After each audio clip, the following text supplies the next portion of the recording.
We're going to discuss energy law today.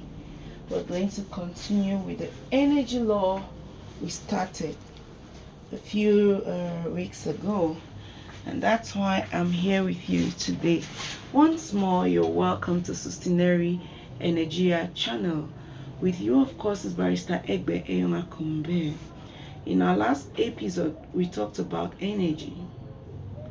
We talked about heat, we talked about sound, we talked about geothermal energy, we talked about thermal energy, we talked about chemical energy, we talked about nuclei. In that one word, energy, all of these different energies I mentioned are embedded in it. Now, today I particularly want us to know that in Africa we have an issue. And this issue is that we do not have a predominant African law on energy resources. Now, we could actually have different attempts or different texts which have been put forward by the legislators in the different African nations on how to exploit and, of course, handle the different types of energy, but this depends on the specific energy. Say magnetic energy, wind energy. You could have like a petroleum code, you have a mining code, you have different small legislative texts which are mineral resource specific.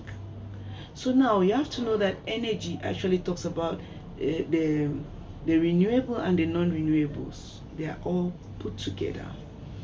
But the problem which interests me in today's episode is the fact that in Africa, the absence of this African law on energy resources makes us to depend on international conventions, international jurisprudence, and to some very little extent on customs. Now, this means that we still lack that authenticity as far as having an African law on energy is concerned. And lacking this authenticity means that so much work is yet to be done within this beautiful region of Africa as far as energy resources are concerned. So it will interest all other heads of state, Democratic Republic of Congo, Cameroon, Nigeria, the ones I feel I should call just a few. It will interest you to know that these countries I've mentioned are crazy, filled with different resources. For example, we have the information that one of these three countries is the leading country right now in the world as far as deposits of diamond is concerned. Now, we have huge deposits of diamond in one of the three countries I mentioned. It is actually gone ahead of Russia in the quantity of diamond, so it is first on the chart.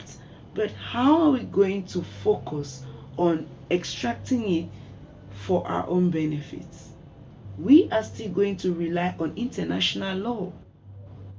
We are going to rely on their very strong jurisprudence, or we are going to rely on their very solid conventions.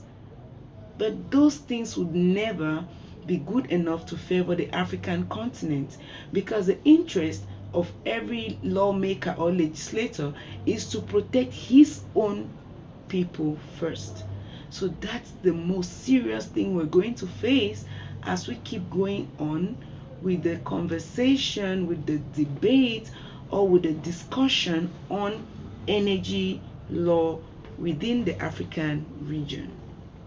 So, be it at the national level, the community level, or the international level, we are concerned with which particular laws are we going to put together and call the African law on energy. That means that we are expecting the legislators to still come together with something beautiful that they'll present to the rest of the region of Africa and say, this is what we are going to depend on when we are talking about energy law within the African continent.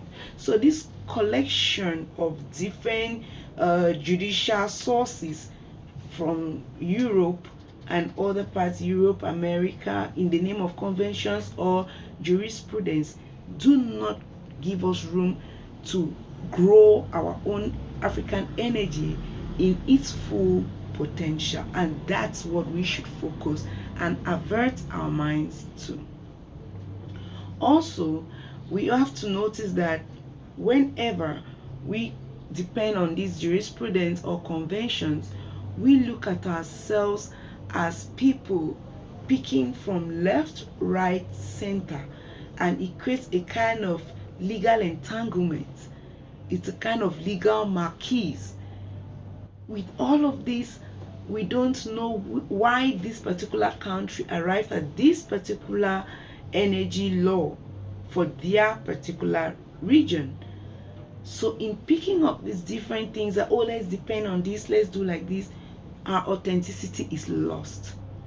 So today it is about predominantly awakening our spirits to the fact that African law on energy is yet to be addressed properly.